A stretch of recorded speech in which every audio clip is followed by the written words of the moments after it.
आजकल इंटरव्यूअर के क्वेश्चन पूछने का तरीका बदल चुका है और अब वो आपको कुछ सिंपल से क्वेश्चन दे करके उनके अनएक्सपेक्टेड आंसर एक्सपेक्ट नहीं करते, बल्कि वो समझने की कोशिश करते हैं कि क्या ये टॉपिक आपको सच में आता है या आपने बस कुछ आंसर याद किए हुए है ना। उन्हीं में से एक क्वेश्चन है ये कि लेकिन होनेस्टली जैसे ही आप अपना आंसर दे रहे होते हो आपका ओरिजिनल गेम यहीं से शुरू हो जाता है। आपने जैसे ही आउटपुट दिया, इंटरव्यूअर आपसे अगला सवाल पूछेगा कि क्या ये जावास्क्रिप्ट का बग है या फिर जो भी लैंग्वेज में आपका इंटरव्यू चल रहा है।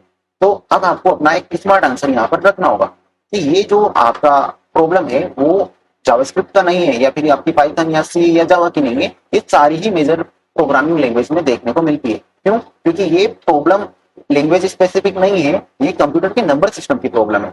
असल में हम जो इंसान है वो डेसिमल नंबर सिस्टम यूज करते हैं जिसमें बेस होता है 10, लेकिन जो कंप्यूटर्स होते हैं वो इंटरनली बाइनरी यूज कर रहे हैं, मीन बेस 2, जहां पर सिर्फ 0 और 1 होता है। और प्रॉब्लम यहीं से शुरू होती है। कुछ डेसिमल नंबर ऐसे होते हैं जिनका बाइनरी में एग्जैक्ट रिप्रेजेंटेशन करना पॉसिबल ही नहीं होता, जैसे 1/3। तो इसको अगर आप डेसिमल में देखो, इट्स लाइक 0.333 जो कि इंफिनिटी तक चला जाता है। वैसे ही 0.1 और 0.2 का बाइनरी रिप्रेजेंटेशन भी इंफिनिटी तक चला जाता है।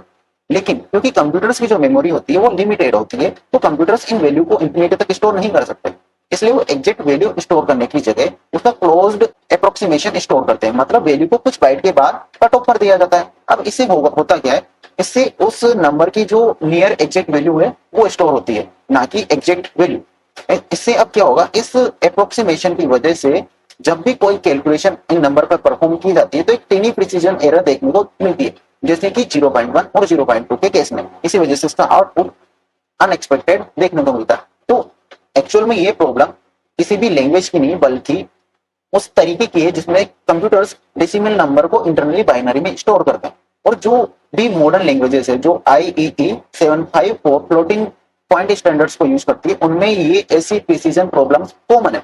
और अब अगर तुम्हारे माइंड में आ रहा है कि यार जैसे कुछ नंबर है 0.5, इसमें प्रॉब्लम क्यों नहीं है? क्योंकि उसका बाइनरी में एग्जैक्ट रिप्रेजेंटेशन अवेलेबल है। ओके, और इसलिए अगर आप देखो जो बैंकिंग सिस्टम्स हो गए, पेमेंट सिस्टम्स हो गए, वो ऐसी प्रिसीजन मिस्टेक से बचने के लिए, क्योंकि उनके लिए बहुत बड़ी प्रॉब्लम बन सकती है, वो डेसिमल लाइब्रेरी यूज कर रहे होते हैं या मनी को इंटीजर्स और सेंट्स में स्टोर कर रहे होते हैं, है ना, और कुछ अलग तरीके यूज कर रहे होते हैं ताकि उन्हें ये प्रॉब्लम देखने को ना मिले।